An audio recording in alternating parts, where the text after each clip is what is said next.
this blue and purple color is it's a commonly created or manufactured color scheme that you really want to look out for because this is not original. This is not how coins like in the 90s and 2000s and 2010s when the grading services were kind of coming around. Graders at the time didn't see blue and sort of this like that exact kind of purple, like magenta-y color. These coins didn't really exist back then. This is a product probably of like MS-70 or some other sophisticated techniques to create coins of this color.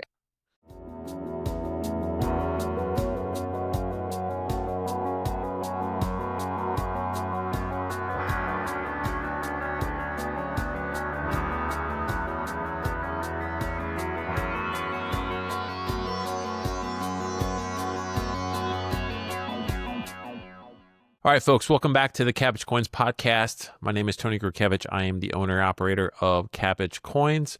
I specialize in rare coins, high-end numismatics, just good quality coins for your collection. That's kind of what I focus on. I mostly do business on Instagram, but I also have a website now, cabbagecoins.com. And of course, you can meet me at a lot of different coin shows. And today's episode, before we get into the episode, I want to talk a little bit about the channel. The channel is growing. The channel is doing well. My target goal for 2025 was to reach 1,000 subscribers. I think I'm right around 940, 950, something right around there. So I should be able to crush that goal. I'm really excited about that. Looking at the YouTube analytics, I see that about 80% of the people watching this channel are first-time viewers, which is fantastic. That means that the channel is growing.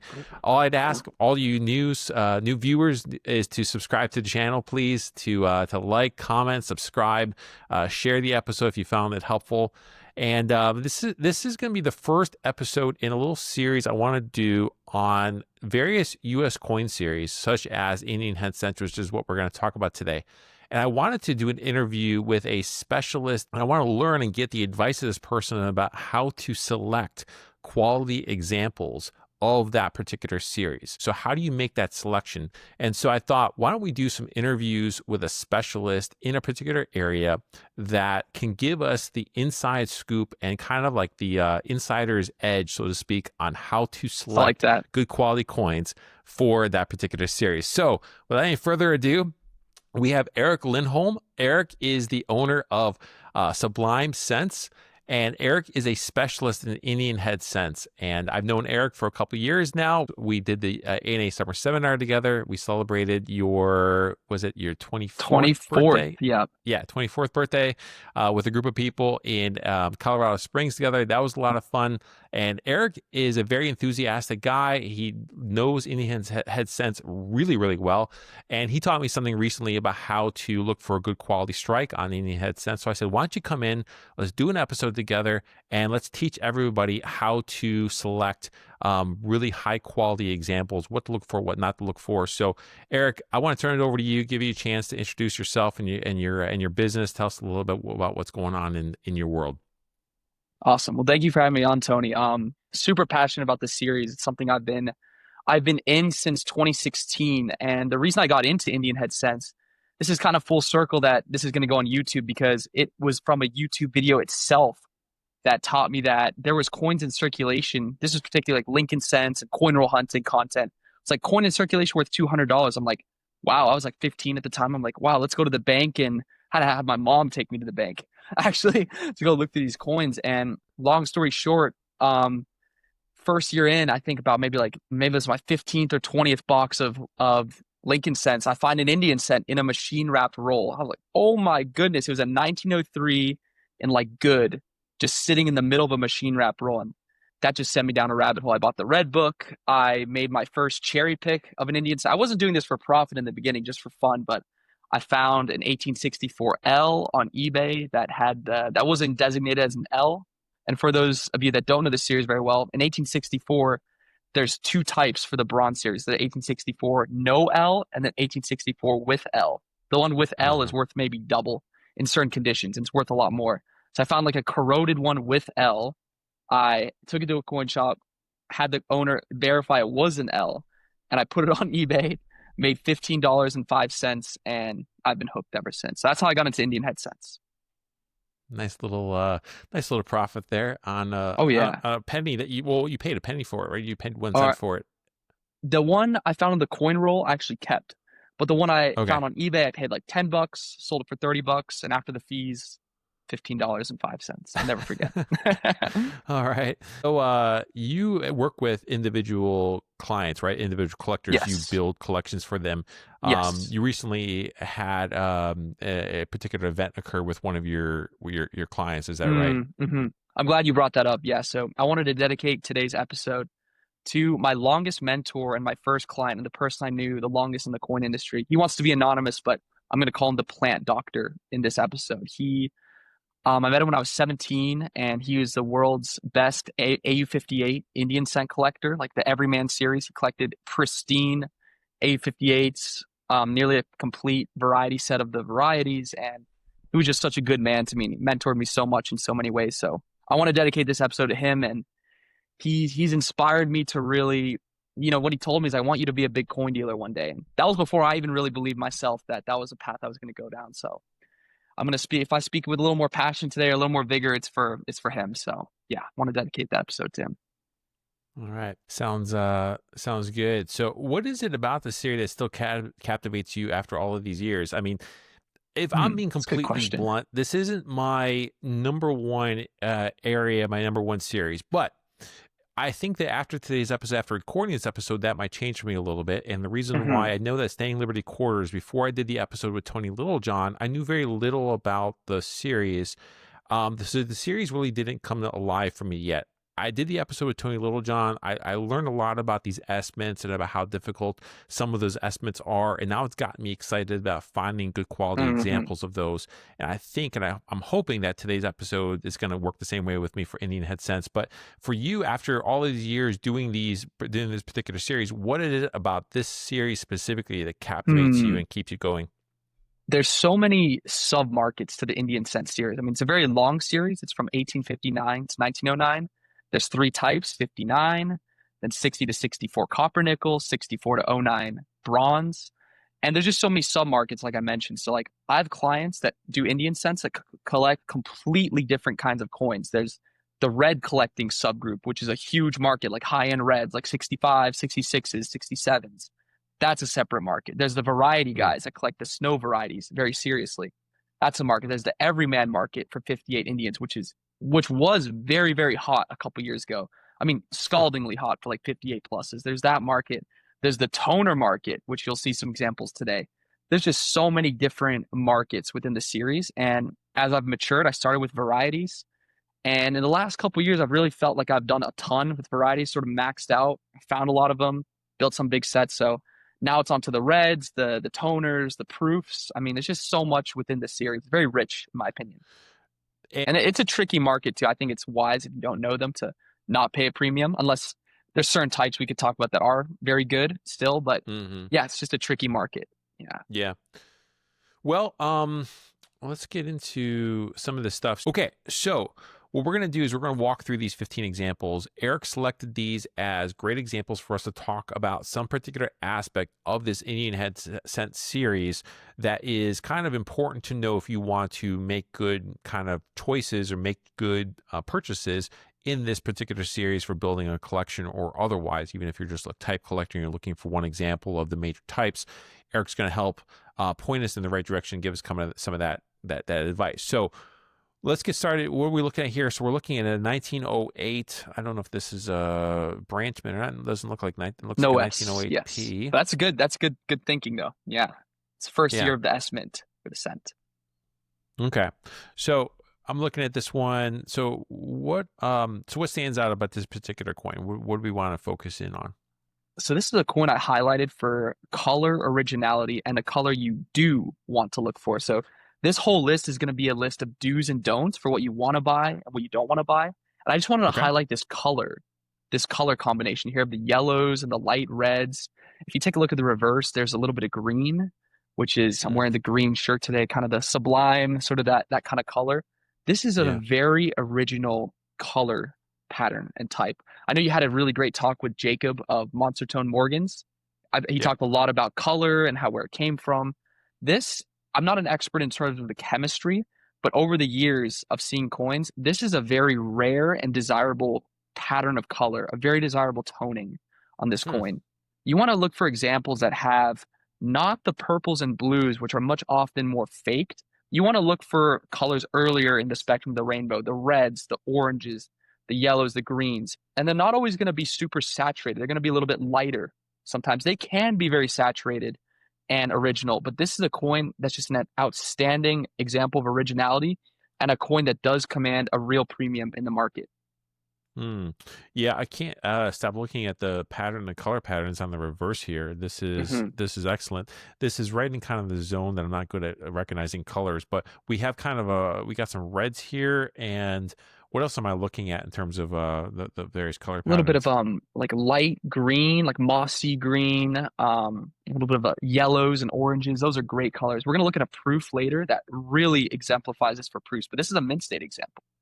Yeah. So this is a very niche type of collecting. I have a collector that is trying to collect a set of rainbow toned Indians.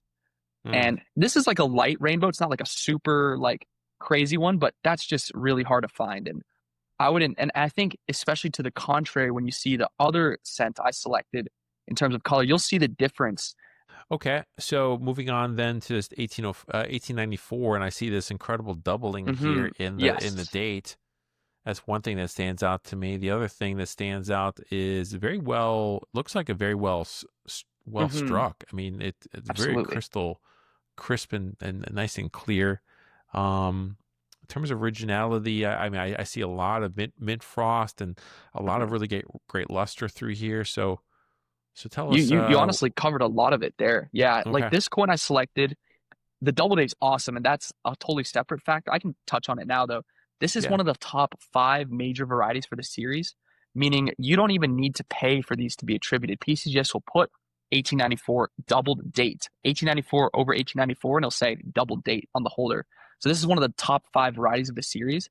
And if you're putting together a set, I would highly recommend you at least try to get the top five, although there is a couple that are pretty pricey and unattainable, but this is one of the examples that at a lower to mid grade can be affordable.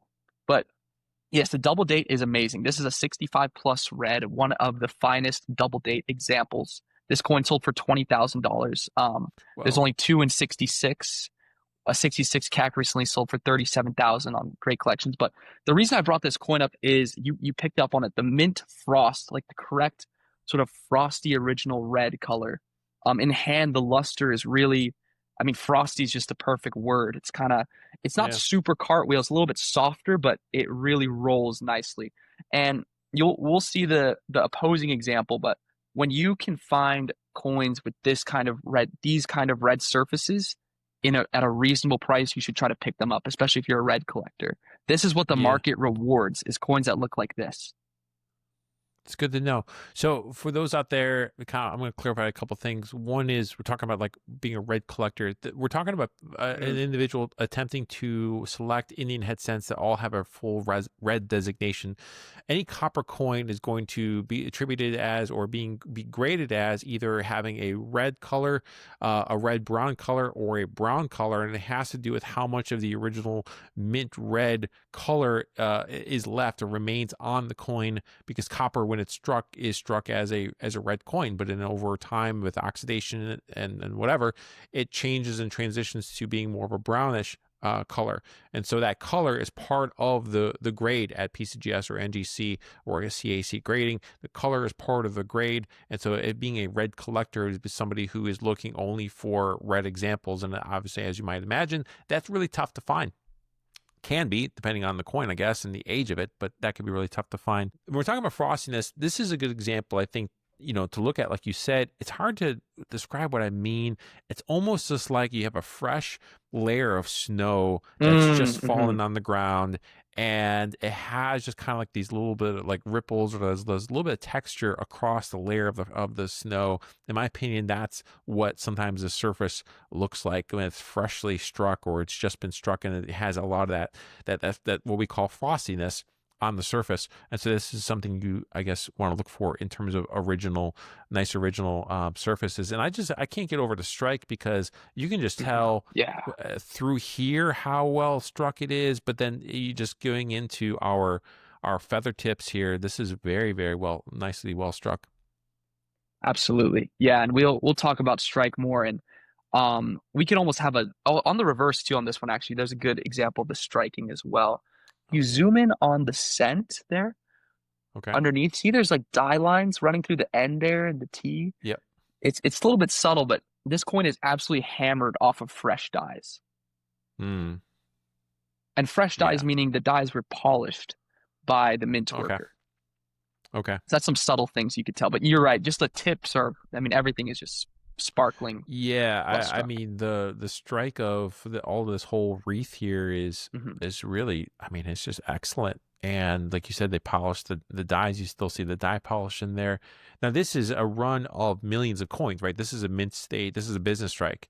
So this Yes. would have been at the front end of striking millions, right, of this particular coin. Is that right? You could say, well, dye life, I'm trying to remember. So in Rick Snow's book, which is a great resource, it's like the definitive guide for Indian head cents. He has notes on every year, like the approximate dye usage. So I'm actually Okay. not sure off the top of my head how many. And for this double date, they probably struck like thousands of them. Then they're like, oh no, the date's doubled. We need to we need to change that obverse dye, So, Yeah. but yes, Yeah. typically they struck hundreds of thousands to millions of coins, you could say, especially for the later Gotcha. dates, which we'll see later. Okay.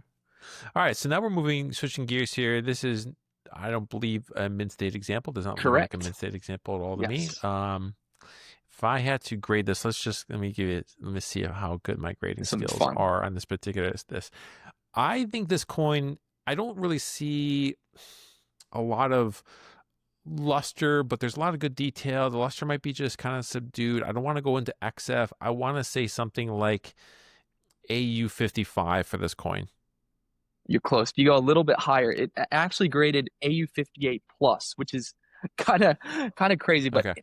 the story, I'll tell you a quick story. The coin was an NGC MS61 holder. I think there's more luster than the image gives on, so that's not your fault. You're not looking at it in Okay. hand. But yeah, it does look circulated. And the thing I wanted to highlight about this coin is this for circulated coins. I wrote this in our email for because not everyone can afford or wants to collect mint state coins. I wanted to make this. There are a lot of mint Hmm. state coins in here because that's what I deal with. That's where the money is. However, for circulated coins, that's a huge contingent of the collector base. And one thing I want Hmm. to talk about is surface preservation and the patina. So this is a Hmm. really good example of some of the color and the technical quality you want to look for on a circulated example. There is a little bit of dirt, as you can see in the devices and stuff like that. It's not as bad in hand. Sometimes true views can accentuate flaws or things, but that is something to note. There is some dirt or some light verdigris that probably could be cleaned, but I didn't touch it. But if you look Yeah. at this coin's just color, sort of that chocolate, that chestnut brown. I think chestnut brown Yeah. is a very appropriate color for this. Yeah, That is a definitely. great color as a circulated collector. Whether you're going from A58, which is where I have a lot of experience in, to like G4s or AGs, you still want to look for the right color. Because Yeah. conversely, some images down, we're going to look at some that don't have the best surface preservation or coins that Mm. have an old cleaning and how Mm. that manifests on circulated coins. So this Yeah, coin that has would a be lot of fantastic. luster, a little bit of like that olive, like kind of bluish toning, which is natural. These coins, some of these coins, like the way they were stored, just get this sort of like light olive, light blue, light green color, as you can see, which is very original. But we're going to look at Mm. what's not original too later down in the photos. Okay. Yeah, I do love this coin. This is one of these. Just give me a ballpark here of approximate value on this coin. It's like $1,500 coin. Okay. With the plus, So, though, it helps a little bit, but it's a 67 over 67 variety. That's also why. As you can see, got it's it. another major Okay. variety. I'm kind of throwing these in So, there, I guess. I'm realizing sure, for the sure. for No, the that's audience, but good. it's another That's good good. I major mean, I variety to noticed kind of the collect. overdate happening right Hmm. here. I didn't mention it, but I noticed the overdate. I guess my point was going to be is that sometimes the coins that we love the most aren't the ones that are graded the highest and are not necessarily the most expensive coins that we have, but they are just the coins that are the most satisfying. And I can see this Yeah, coin as being something that's just very nice and satisfying as an example of a circulated um, Indian headset. I like this coin a lot. absolutely. Very nice. Very nice. All right, so moving on, I Hmm. take it this is a proof, and Yes. we have some wild colors here. That is for Hmm. sure. So take it away. Tell Absolutely. me What am I looking at here? Yeah, so for all you proof Indian cent collectors, these are awesome coins, and I would recommend, I mean, anyone that enjoys them to get into them. And like I was talking about with that mint state coin, natural colors on proofs are more the red, orange, yellow, light green, colors. This is like a Christmas tree color, as I like to say. Hmm. Just very natural, beautiful, original color that the market does reward. That can be a whole nother episode of talking about value differences between colors and that whole thing. But just a Well, yeah, I great mean, throw example it of in the there if right you want color. to. I think it's always interesting to me. When I started this podcast, one of my focuses was on helping to talk about the market specifically, Hmm. help to kind of demystify the market for people. So, a color like this, what kind of premium does this bring to this particular coin? I would say between a 20 to 50% premium. Wow. And I Okay. trade on these too. So I'll try to buy them for like sort of a regular price and find a collector that is willing to pay up. But there's auction premiums to back this up too, not just private sales as well.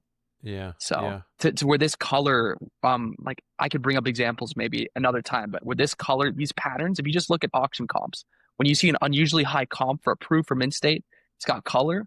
I have a good inclination that there's a reason why, and it'll usually have some really beautiful original colors. I love the reverse too. That just sort of tells the story of the coin. The reverse is more of its original color from the mint. It's just got a little light toning on the edges, and that's probably the Mm-hmm. side that didn't tone much. But the obverse side was probably the one that was exposed, you know, to whatever chemicals, what do you call it, like Mm-hmm. sulfur or like bag or air or whatever, and that created that color. So Yeah. yeah. Yeah. Well, I was going to ask you actually what caused the toning of Indian head cents Mm-mm. with copper, because when it comes to is it sulfur similar to Morgan dollars? Is it sulfur content kind of interacting with the surface of the coin, or is it Yeah, other so factors, other substances? this is a Larry Shepard theory that I believe. I'm not an expert in how these coins were disseminated, but a lot of these coins were produced from them by the mint for collectors, and they were released in sort of these like tissue paper, sort of like containers or whatever, however you call it. There's a lot of tissue paper, and Okay. Larry's theory, which I find really interesting, is that the U.S. Mint didn't really care who they contracted this tissue paper from. And his theory is Mm, that every few years, the supplier changed, the way the tissue paper was manufactured changed, and that in turn created different kinds of tonings. And the reason it's mm, backed up is because certain years of the Indian Cent series, something like the 1885 is a notorious year for great toning. And mm. years around it have similar toning, but then the 18, let's say 88, 89, 90, the toning gets very difficult. Those years kind of come drab, they don't come as nice. Mm. So the only thing that maybe could have changed is how they were released from the mint and what was, what packaging they were coming with. Interesting Okay. theory. Yeah, I like it. Okay, so now we going back to a mint state, I believe, example. Yeah, definitely a business strike. And we are in 1878. This is a copper coin, correct? Yes, bronze Okay. technically, but Oh, yeah. this is bronze. Okay. Mhm. Tell me what I should be learning about with this one. So this is a great example of cartwheel luster. Mm, And one of the ways you can sort of see that through the photo is there's sort of like four prongs of like yeah. luster, Here. like one, two, three, and four, if you can kind of see. Yep. That Yep. lends to when you look at this like an online context, if you can see that sort of like four-pronged cartwheel luster, and in hand, I made this coin, so I know how it actually looks like. This coin is extremely lustrous, like Mm, screaming circular cartwheel, and okay. additionally bright red. So Yeah. sort of the points on that is just to try to buy red Indians with a lot of flash cartwheel luster. Frosty luster is fine too because the luster really depends on the date a lot of the times. So this is just a great example. I thought of a bright red, flashy cartwheely. Some of my red guys like different things. Some like more of the frosty, satiny luster. Some only like I need raging cartwheel, bright colors. There's just Hmm. different things. So that's the breakdown on that one. I see. Yeah, that's a great little tip, especially for buying coins online. When you start to see this kind of this pattern here, this is light Hmm. that is already reflecting so heavily, so well that it's creating this what we call cartwheels. Has to do with how the light moves around the coin when you twirl it underneath or you bring it underneath lights. So that's very impressive. Okay, All right. we'll switch gears and Nice. I know we're going to talk about strike in this one, so I'll hand it over to you. Yeah, no, I'm really passionate about good strike, and this is sort of a tribute to my mentor, my friend, who one of the first things he taught me about was circulated Indians, especially, but mid state too, is feather tips. Strong feather tips were very important to his collection, and you can see why here. This is a copper nickel too, which we'll get into. Copper nickel die composition or coin composition was 88% copper, 12% nickel. And these Mm, coins are a little bit thicker too than a bronze coin. If you hold a raw one, you should, or just in the holder, you can see like there's a pretty significant difference in the edge thickness. But these copper nickel coins were a lot harder to strike. And as you could see, nearly all the feather tips, the ends don't have any more detail. They're pretty weak. They can get weaker than that, but this is pretty bad. yeah. And any especially when you're playing with expensive coins, but even to the collector that's collecting $100 coins, I would treat them all the same in terms of looking for good strike. Every date has, or nearly every date has examples that are well struck or well struck relative to the date. And you want to try to avoid or not pay strong premiums, even if they're cacked, even if they're photo sealed, coins that don't have a strong strike. And the feather Mm, tips are a great place to look initially. That's the first place I look personally when I buy coins is the feather, especially the first three tips. Are they strong? Are they weak? And you could already make a buying decision instantly. yeah. Yeah. That is really good to know. And I learned this because I recently offered the coin to Eric at the A&A show, I think. I was like, hey, I got this Indian headset. This, I know this is your thing. Do you want it? You looked at it and you're like, I don't like those feather tips. So that was a great lesson for me to know to look at that myself when buying and selecting them, which ones I'm going to have in inventory. So I want to have a question for you though, because when we look at the strike, if I look at this side of the coin, if I look at the left side here of the obverse, I feel like the strike is really crisp. I mean, it is Yeah. sharp. But then this Yeah. side, the strike was so really weak. Do you know why that is, or was it some kind of a die alignment issue? Yes. Yeah. And we can really get into this on 1877s, which I'm really passionate about. I'll Okay. just go for it. But we'll see the fit picture later. 1877s, there was two die states. There's a very short mintage. There's only two dies, right? And one of the first die pairs, reason why it's die one, is because the dies was two dies, right? But the top die was tilted just slightly. So when it struck, actually I should do it like this for the camera. On the right side of the coin, it's weak because the top die was slightly askew. It wasn't aligned correctly. So that's probably Hmm. what's happening here. And it could be a combination of just the die wearing, etc. But die alignment is a real factor, which is very Hmm. astute to point out. Yeah, that is fascinating. And then the reverse, it is Yeah, nice. It is quite but nice for obverse, sure. obverse carries, unfortunate. Well, for better or Yeah, the worse, but obverse. I like the front of the coin. Um, well, they say when grading, and actually this is going to lead into another question I have for you. They say specifically when grading coins that the obverse carries the grade, that the reverse, the quality of the reverse cannot increase the Hmm. grade, but it can definitely detract or kind of bring down the grade. But the obverse is the main component of the grade. My question, that's a side note, but my question for you is, do you know at what grade does the quality of the strike Hmm. limit the upward grade, like how high it can go? That's a great question because as someone that's, an aspiring, I would say, I mean, I am an upgrader, but I'm not as good as some other guys out there. But as someone that's always trying to, push the boundaries and see what's possible in terms of a grade, I find that the 67 mark is where strike needs to be really solid or else it's not going to Mm, happen. It's kind of funny because this coin's actually graded, I believe, 66 plus, which is kind of mm, interesting. But there's no way interesting. this coin should ever seven because those Yeah. tips is just not there. And for a seven, you really want to see excellent strike. Um, Earlier in Mm, the series, though, this is a little bit of a subtlety in the mid 60s to early 70s. Those are really tough dates. Those are like underrated, pretty expensive dates, especially in high grades. Those seem to cap out at 66. And 66 is usually the top grade, but a poorly struck one might not beat 65 plus sometimes. hmm. But for the Yeah. later dates that grade higher, I would say 66 is sort of the limit. Got it. Hmm. Good to know. All right, so now we're Mm. going to get into the 1877. I recently picked up two of these this past show that I was at down in South Oh, Carolina. I nice picked up job. two What grades? 1877 Indians. I picked up a VG08 in an old green holder with a CAC sticker. That's Great kind of a coin. cool coin. It has an old green holder, that kind of improves the desirability of it, the collectability of it. And then I picked up an MS63 Very of an nice. 1877 as well. So both of those will be available on the Cabbage Coins website, of course. But anyways, so all right, so let's talk about this 1877. This is like the key date, right? Yes, yes. Worth the Why does most. I it mean, make? Yeah, why is this one of the key dates of the series? so it's not the lowest mintage, but it's it has the lowest survival rate by far. I believe that there is I think it was literally called the Mint Act in 1871, where they were calling back a lot of coins to the mint to be melted, and 77 just got I think it was like 700,000 or 800,000 minted, but the Mm-hmm. survival rate is like really abysmally low, like in the hundreds or 200,000.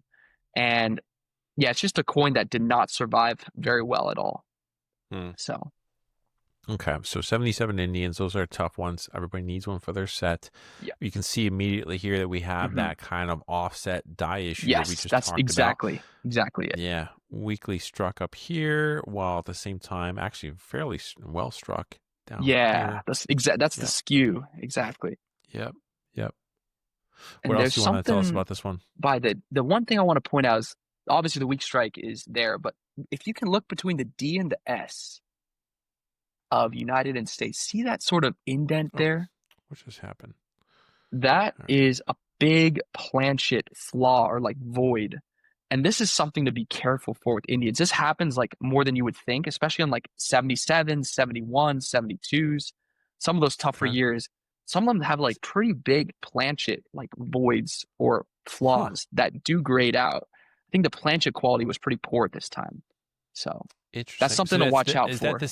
is that this divot right here? And it's bigger in hand. It's kind of being masked a little bit by the true view, but yeah, it's a decently sized divot right there. Okay. Huh. Okay, and that is probably a divot in the planchet. Yeah. Didn't strike out all the way. Yeah. Got it.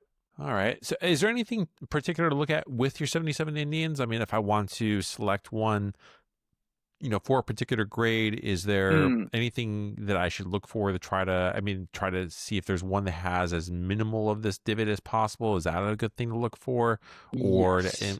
as good of a strike as possible through this area because of the tendency of them to be kind of off struck or whatever you want to call it? There's a couple more we're gonna look at. This is not the best example, but there's one at the end. We can talk. I'll go into all that at the end. Okay. Yeah. On the Sounds last good. 77. Oh, this is This another one. 77 right here. Another problem with these coins. They have Okay. a lot of them have terrible surface originality. This coin here has been clear, like the original surface of this coin has clearly been chemically or wiped. It's been removed. Like this coin's Mm, patina has been scraped. And if you go to the reverse here, yeah, it's got a lot of hits too and divots. Um, but yeah, mm, check out that sort of color change, that light mm, pinkish color. This coin mm, is 0% original anymore. It is mm, wiped. mm, Or I don't know the correct terminology. It has been chemically altered. It's been, scrubbed a little bit. And this coin's straight graded too. Maybe it shouldn't have, but I think like maybe 5, 10 years ago, 15 years ago. I mean, at summer seminar, I think when we learn in grading classes, they're a professional grading company, not a professional no grade company. So grading services will try, especially for the key dates, to try to put passable coins in holders, which I understand. There's yeah. nothing wrong with that. But from a collector perspective, you want to be careful that these coins are not all equal. And coins like this, you don't want to pay strong for or let alone not buy.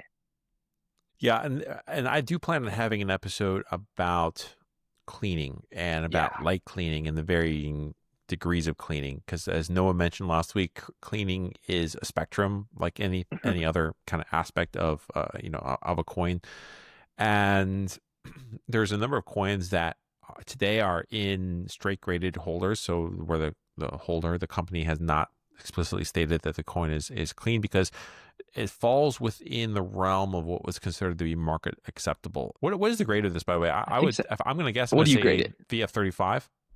I agree with your grade. It's in an XF40 holder. I think VF35 is Okay. an excellent grade for the coin. Even Yeah. VF30 is fine. I think it's a great grade. Yeah. We both took grading seminars, and Oh yeah. That's a fun we line, the looked at 35-40 line. That's a very interesting line to me, especially for Morgans, which you do very well with. It's yeah. interesting. Thanks. Yeah. Let's say, I mean, when I look at the reverse here, and then the reverse can always bring down it can't bring it up. I look at this thing and I think of VF30 on this reverse, Yeah. or even Mhm. even Poor maybe strike, and 25. then the Poor, cleaning. Yeah. yeah, yeah. It's not a good quality coin for sure. Not All a right, cabbage moving coin. on to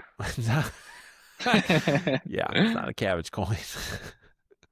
All right, so moving on to the 1893, we have another business strike. This You can coin leave the has got, reverse up on this one too, if you want. yeah, okay. All right, so take it away.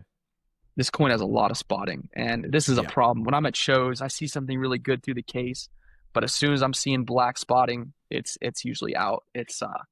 And usually the price will never be cheap enough for a carbon spotted coin. Hmm. Interesting. Price will never be cheap enough for a carbon spotted coin. So Yeah, this is I just one of hate the selling them. big red flags. Yeah, Hmm. it's hard to make any money and hard to do well on a copper spotted coin like this. Yeah, copper spots can stand out to you for you. I mean, on gold, on all the different series, it all depends on where that spot is. If it's in a key focal area where your eyes always gravitate towards it, good luck selling that coin. Really. Oh yeah. Yeah. So I avoid that kind of stuff for sure. But anyways, go ahead. So is that kind of the main takeaway of this one, is kind of be an Yeah, example of something really to avoid. absolutely. Yeah. They can only get worse.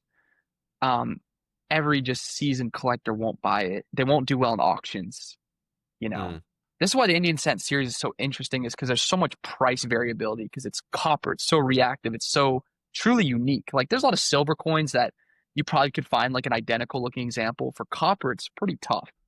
Every yeah. coin's really unique and reactive, and it's not a horrible coin, but it's not great at all. What's You could going on find way better. What's going on in Aha. front of her eyes? Yeah. If you think of the location, Okay. um, and sort of like the letter, it's a C, just like how on the reverse, the cent. Oh, But if that's you C flipped it over here. around, you know what I Yep. mean? Sure. Yeah, it Sure. would be like right there. Yeah, so that's a Oh, C of okay. the cent. Got it. Okay. So that's a Common die die clash as clash. well. Yeah, for Yeah. the Indians. Yeah. There's nothing about this coin that I particularly like in any way. In terms of grade, this does look still like a mid-state coin. I don't think Yep. this coin could grade higher than the 63, in my opinion, because of the copper spotting. Yeah. But I think it I was a could be wrong. 63 as well. Yeah. Is this 63? I think Okay. so. But yeah, I don't remember. Just a Nice. coin I pulled from CoinFacts. Nice. All right, so moving on to this Mm. 1870. So this is again, is this also bronze? This is a bronze coin? Yes, yes. Okay. So what are we looking at here? Is this a coin that we would choose or not choose? We would not choose this coin because of the grade. This coin is in a 65 plus red holder. And Okay. unfortunately, this is another problem in the series. A lot of coins have turned in their holders. They used to be full Mm, reds, like sort of the yep. examples we looked at earlier, but see that like little bit darkish toning and film that's going on here. This coin has clearly experienced some oxidation, Yeah. and it no Yeah. longer has that vibrant full red color we expect for a red. A red, technically according to ANA grading standards, should be 95% red or higher, meaning there's a slight allowance for some little browning or slight toning, but this coin pretty clearly has more than 5% browning. I mean, Yeah. the cheek, the headdress, the field in front of the face, Neck. it's just Yeah. not a red anymore. Be careful Yeah. because the spreads between red, brown, and red prices can be huge. And if you're a collector, Mm-hmm. you're going to be buried if you buy coins in red holders that have turned red brown or just weren't really red to begin with. To be very, Yeah. very careful, because these coins are expensive. Yeah, this is one of the things that we refer to as a trap coin. Potentially, if you buy this in a fully red holder and you just rely upon the grade that's on the holder, and you think you're getting a great price on an Indian headset in a 65 red holder. The reality is that you just bought a red brown coin that really needs to be regraded Yeah. or needs to be sent back into the grading service and be properly graded as red brown. So this is sometimes referred to as a trap coin. The trap being that you think you're getting a great deal, and in fact you're buying a coin that is not worth really as much as what the stated grade is on the particular holder. So you mentioned a really key point. I think it's important for people is that copper coins can turn within the holder. Within the holder, Hmm. they're supposed to be all airtight, and for the most part, I mean, they are mostly pretty airtight. But at the same time, over time, these coins can interact with the environment. Do you have any tips or tricks, especially since this is your Hmm. area? Do you have any tips or tricks about this? Advice you can give people out there who are watching that collect copper, how to Hmm. try to prevent their coins from turning? Yeah, so I know one of my really close friends and someone I work with in the industry. His name is Justin Peak. He's PNF Coin on Instagram. He's a big red Yep. Indian set collector. And he lives in the South in Alabama where there's a lot of humidity in Yep. the air and things that which is a contributing factor to coins turning in their holders. So he uses these things called intercept shield holders, which I believe are Hmm. still on the market. He puts everything in one of these like airtight and there's sort of some sort of chemistry going on within the intercept to keep them from turning, basically. So it's a product that you can store the holder within one of the intercept Hmm. shields, and it can prevent the coin from turning within the holder. So that's, I guess, one method. Yeah, folks in Um, the South, it's a tough thing to collect is yeah, copper. your coins might tone beautiful colors, but if you're buying red, it's got to be careful. Yeah. And I think another collector told me he put some like those like silica packets or whatever, these like oxygen Mm, removing yeah. things in their safe, which can be good. So even your safe can get like can get different temperatures going on and Sure. environmental reactions, but probably like a dry, cool, pretty airtight, pretty isolated place. And Got no it. sunlight either. It's got to be dark. I see. Moving on to this guy. All right. So now we're looking at this 1908. I can just tell by the fact that I have not seen one so far in this series that looks like this. There's something funky going on with this coin. I'm guessing within the color. This just looking at the reverse, I'll just tell you that this does not look like this is a natural way that the coin would tone. That it would go with all of this blue kind of in this kind of blotchy way. So I mean, I don't know. What can you tell us? Is this a good thing or is this not a good thing? So if we recall looking at the colors earlier in the slideshow, sort of the reds, the oranges, the greens, this blue and purple color is it's a commonly created or manufactured color scheme that you really want to look out for because this is not original. This is not how Okay. coins like in the 90s and 2000s and 2010s when the grading services were kind of coming around, graders at the time didn't see blue and sort of this like that exact kind of purple, like magenta color. These coins didn't really exist back then. So this is Okay. a product probably of like MS-70 or some other sophisticated techniques to create coins of this color. And Hmm. unfortunately, there's a great arbitrage opportunity with this stuff because it's kind of ironic that coins with this color scheme are usually 1890s to 1909, sort of like the cheaper coins in the series. There's sort of a play where people will artificially tone these coins that were natural, probably like chocolate brown colors, and sell them for more with this purpley blue color that's unfortunately not real. So I would really try to ingrain this color into your mind. And when you see it, I would look very critically at the coin Yeah. and probably pass because these coins are not natural tone Indian Yeah. headsets. Yeah, you got to think about it, folks. Like, because I know these things are littered all over eBay, and you got to think of what's going on, where the incentive is here, and so forth. I think the coin as is actually a pretty low value coin. Just Yeah. you could get a large number of them. If you could then can do something to create this kind of colorful toning and make it look kind of interesting, you can then potentially sell them for quite a bit more in an auction setting where people don't know the difference between real toning or natural toning and artificial toning. So there's going to be a number of these that will pop up onto a marketplace as a result of this clear opportunity to take something that's Yeah. worth 2 or 3 cents and turn it into something that's worth $2 or $10 or 20 or whatever people are going to pay, on eBay. All right, so moving on to this 1889 and another 1889p. And this, again, personally, I don't like this. I don't like the eye appeal of this coin, but I don't want to steal your thunder. I don't know if perhaps this is okay. I mean, what would you say about this coin? I'll make a quick point on this one. So there's like Tony mentioned earlier, there's copper coins. They're all graded with 3 different color designations: red for mid states, red, brown, and brown. Now we're focusing on red browns. This coin is in a red brown grade. I'm not sure if it's a 4 or 3, but if you look at the obverse, there's very little red remaining. This is within the threshold of more of a brown coin. And the way grading companies grade now, this probably would grade brown. There's not enough red. It's predominantly brown. And I would just be careful as a red-brown collector potentially, which is a great value grade to collect because you can get a coin that nearly looks like a red for half or 1/4 the price. But try to buy coins with a lot of red versus this one, very little red, because they will be in holders, even old holders. You'll be surprised. What would you say if this coin was in a brown holder? Like if you found this coin in a brown holder, what would your opinion change on whether to buy this or not? If this was already in a brown holder? Yeah, then this would be like the reverse is red brown, but the obverse is brown, and that would be fine. Yeah, that would be a nice brown coin then. Yeah. Yeah, because you got a coin that technically qualifies for the brown designation. It doesn't have enough red to be technically a red brown, but you're kind of on the upper. You're very close to the defining line, right?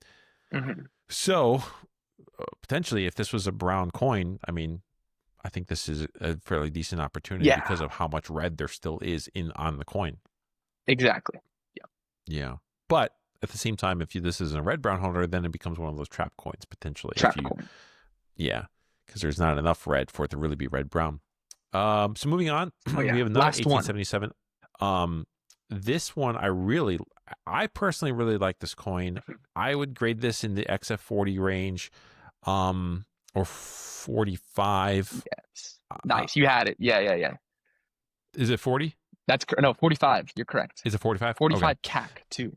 Yeah, I would totally see this as being CAC because I don't see this as if you guys recall, if we go back to this one here, where we had these surfaces with these strange colors that were clearly been wiped, and we had kind of chemical treatments and so forth. It has this very kind of polishy, slick kind of look to the coin. If you compare that to this doesn't look like that. This just looks like it's been circulated. And that the coin is still, fairly all there for the most part. But anyways, go ahead. Tell us what your thoughts are on this one. So you asked me earlier what you want to look for on 1877 specifically, both as a dealer and collector. This coin's pretty much got it all. You got to start just a visual appearance. That chocolate brown color is perfect. Like as Noah would say, chef's kiss. That's great. Like that color is awesome on this coin.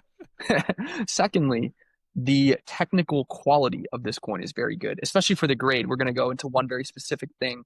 But if you look at the Liberty, for example, look at that bottom headband on Liberty. First of all the letters are there. That's the obvious part. But even the bottom headband has tons of detail.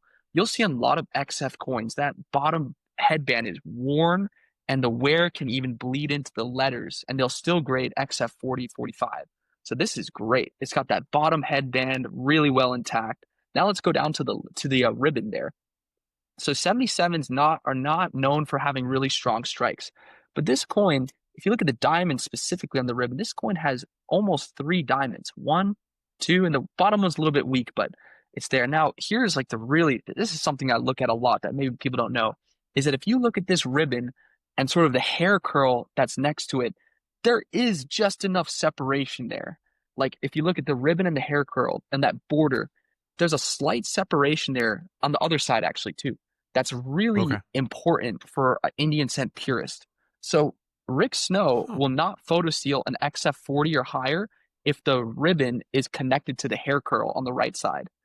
Here has just enough. It's hard to see in the photo, but in hand, there's just enough. Most of these coins it's completely worn together. And this is a great, I'm getting really excited about this, because this is a Yeah. great Yeah. example. Very fleeting Okay. coin. This coin can only exist in this condition for so long before it slips into the VF range, for example. So That that's why I is love this really coin, good and to it brought know. a great price for all these reasons. That is really good to know. I mean, I would just note that, we talked earlier about 77 Indians as being kind of weakly struck through Hmm. this area. This one is not. This one has Yeah. a pretty decent strike. The Hmm. first three feathers, there's a little bit of weakness here, but it's also Hmm. an XF45 CAC. But we have a fairly good strike up there, and overall, yeah, really like this coin quite a bit. Reverse is amazing. Yeah, just Yeah. put it like that. Okay, so we got two more coins. It's a 1907. What is this? This is a business strike. Hmm. 1907. We've not looked at many Branchment coins, have we? No, there's only two in the series. Yeah. 08S and Okay, 09S. So got it. yeah, very, very, Oh, all interesting. Philadelphia's basically.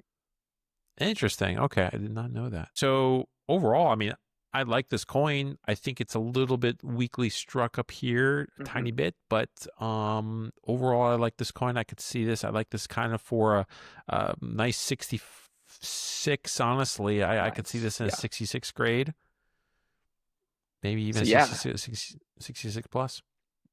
this coin has experienced all those grades. Funny enough, this coin started in a 66 holder. I sold it to a collector on a want list. He got in a 66 plus holder, and then I don't know. I just felt in hand it was so smooth and so lustrous. I tried it for a 7 a couple times, and somehow a 7 red brown. But it's quite nice. But Wow. that's not really why I want to talk about this coin. This is a great example of what a really nice red brown coin would look for. Mm, Recently this year, a very famous red brown collector in the Indian set community passed away. I think I can say his name. His name was Glenn Marhefka. He was a legendary red brown collector. And so many coins in his collection had this near like 90-95% red look, really clean surfaces. You made a good point about the strike. These 1907s is one of the most mass produced years. They're really hard to find well struck. If you can find a nice, well struck, like hammered '07, that's a great coin, because this is a coin where the dies, were hammering coins millions of times. hmm So this is a great red brown example, sort of to compare to the previous one that was very lacking in terms of red color. Okay, and then finally, to round things out, it looks like we have ourselves another proof. This is a Hmm. 1901 proof Indian head cent, and I'm gonna go with proof 66. One more, One more. 67. Yeah. Yeah, 7. Yeah. proof 60. What I was color about would to you give say it? that, but what What color? color would you give it? Yeah. This is red brown. Yes, that's correct. Okay, nice. That is correct.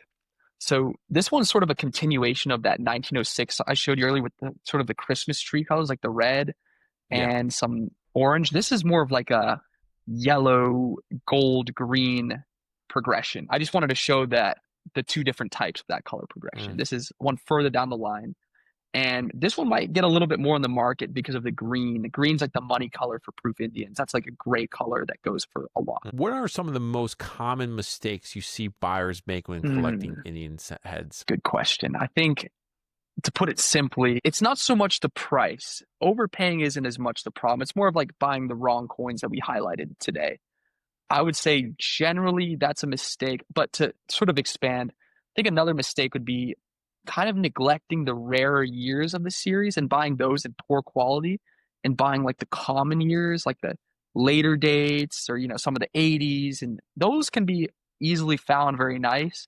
But as a sharp collector, I would focus on some of those early dates, the 77s, the early 70s, the 60s, and finding those in really nice condition. That would really help your collection in the long run. I think it's fantastic advice, and that I think applies to a lot of series. And you're Yeah. the first person that I've heard kind of lay it out exactly like that, which I just think is excellent. I mean, if you think about, if you're collecting Morgan dollars and you save the 93S to last, and you're getting all of the common dates in 66 CAC and 67 CAC, and you're getting all these, the medium dates and 65, and then you get to the 93S, and the only thing kind of left, what you can afford, or whatever, you get like a VG8 or a good 6 or something like that. If you flip it and you spent a lot of the money on a nice XF40 CAC example of a 93S, for example, and then you kind of settle, or I shouldn't say settle, but for the more common dates, you just go with a common grade. You're not going to, you're not going to expect those coins to appreciate. The coin that's going to appreciate, it's going to do well, is going to be the 93S. So it makes the most sense to focus on that. But so often, I think collectors do the exact opposite.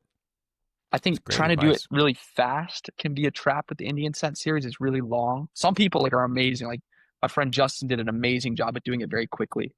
But it's still very difficult. And that part of that relies on luck too, of like what's coming to market and stuff. But if market conditions are normal, and I would focus on the tougher coins first. And it's funny, I don't know if you checked the gray sheet, Tony, on those 77 Indians you bought, but it's all green arrows as of yesterday. It's all up on the 77s. Oh, nice. Cha-ching, cha-ching. Yeah, especially that 63. So nice. These, like you were saying, the tougher dates just appreciate better. Nice. Well, I will use the profits to pay for my Gabagool custom. I owe you, man. This is awesome. So where can the listeners find you and see your inventory? Yeah, so you can go to sublimesense.com. I also have an eBay page as well, linked to the website. And also Instagram too. I'm starting to post a lot more on Instagram, stuff like that, which is sublime_sense. Yeah. Yeah, Eric makes some great content. I've seen some of your videos on Instagram. You do a fantastic job. You make some CAC reveal videos. You have a lot of passion. Eric's got a lot of passion about this particular area. So if you're out there and you collect Indian head cents, or you want to get into collecting Indian head cents, you want to build a registry set, I would say Eric is going to be a fantastic person to connect with and to do a lot of business with moving forward. If you had to own only one Indian head cent for the rest of your life, which would it be and why? Only one. That's a great question. Let's try to do this. It would either be a really crazy toner, which I'll just pull it off the wall here. I print out true views of these coins because it would either be this coin. It's got like the most amazing rainbow, like nuclear color. I would love to have that one back. Or it would be sort of in tribute to the plant doctor today, would be a perfect AU58 1877, which his collection has a lot of. That's like the best grade for 77s in my opinion. Obviously, like a 5 or 6 red would be awesome, but realistically, a 5877 is killer collectible coin. I really appreciate you doing this episode. I think this is going to be really informative for people out there. And please leave your comments below. Please share this episode. Subscribe if you haven't already. If you found it helpful, share it with a friend. And, come and visit upcoming coin shows. Come visit me. Come visit Eric. I think we're both going to be at Baltimore. Is that right? Baltimore. Yeah, we'll have a table. I don't know what my table is yet, but I'll be at Baltimore. And then obviously fun in the new year will be huge. Yeah, of course, the fun show in Florida, Orlando. But if you're anywhere near the Baltimore area, come on out. Come visit either Eric or myself. We both have tables at the Baltimore Women's Expo coming up, and that's it. So thanks again, man, and I will talk to you later. Thank you, Tony. Really had a ton of fun, and thank you for doing this for the community. This is awesome. Awesome. All right, take care.